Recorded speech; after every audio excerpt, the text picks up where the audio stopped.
If you ever decide to fix your life by joining a 24-hour gym, don't pick the one that's completely empty at midnight. Because if you're not careful, you won't just lose fat.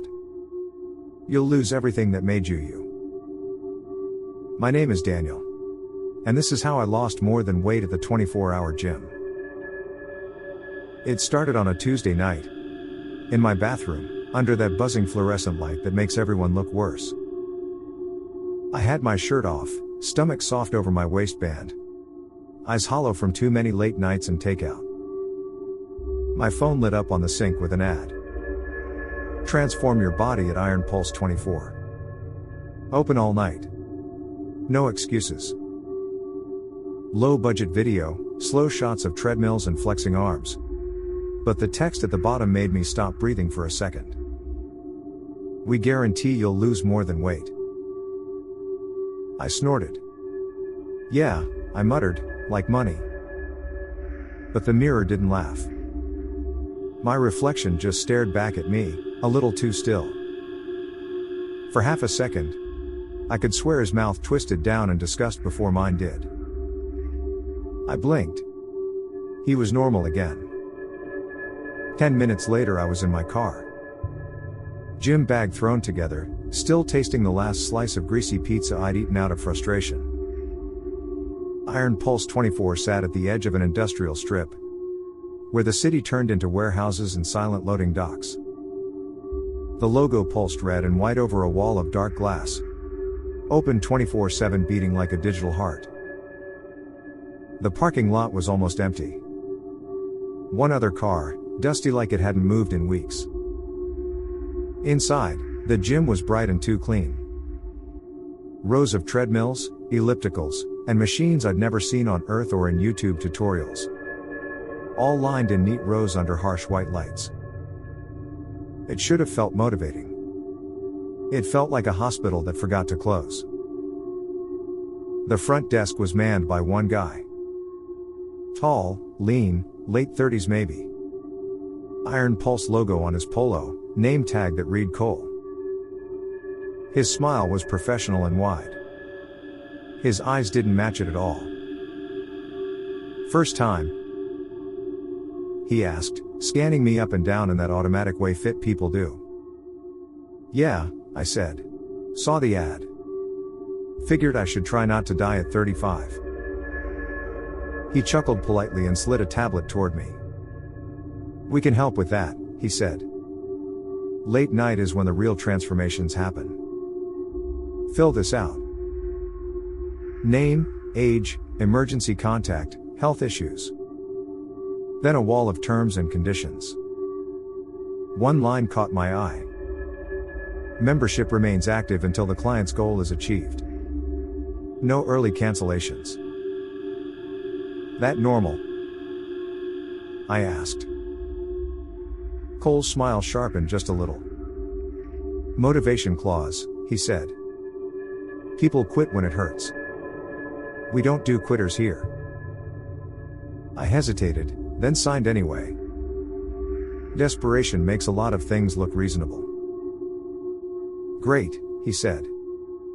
You'll be paired with our virtual trainer. You'll hear her in your earbuds. Coach Mia. She's very good at getting results. He handed me a key card and pointed to a hallway. Locker rooms down there. You can start tonight.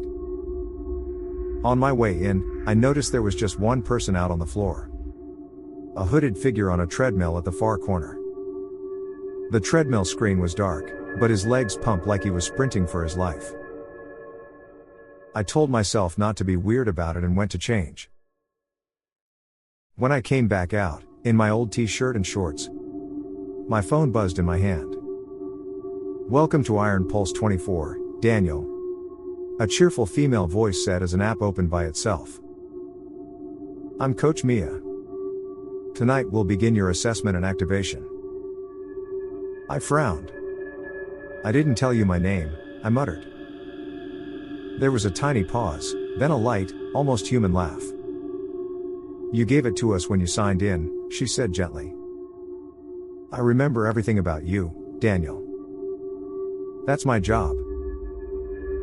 I swallowed and headed for the free weights. Mirrors lined the wall, full height, throwing the gym back at me in cold clarity. It didn't feel like a reflection. It felt like a second gym, copied and pasted behind glass. "Pick up something light," Mia said. "We'll wake your muscles. We'll work our way down from the weight you're carrying now." "Down?" I asked, grabbing two 15-pound dumbbells. "Down from the version of you hate," she said warmly. "You want to lose him, don't you?" I stared at my reflection, at the soft curve of my stomach under the shirt, the tension in my jaw. "Yeah," I said quietly. "More than anything." "Then don't stop when it hurts," she whispered. I started curling the weights. Up, down. Up, down.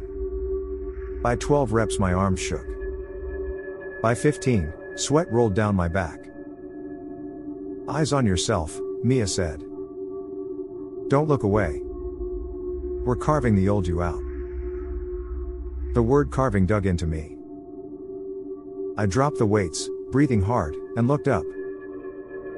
For a moment, my reflection wasn't breathing as fast as I was.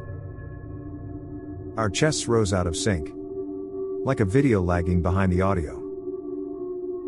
I blinked, wiped sweat from my eyes. We snapped back together. "Good," Mia said. "Now treadmill. We'll remind your heart it hasn't retired yet." I headed toward the cardio row. The hooded runner was still going in the corner. The treadmill screen in front of him was completely blank. As I walked past, I glanced at the opposite wall of mirrors. In the reflection, his hood was down.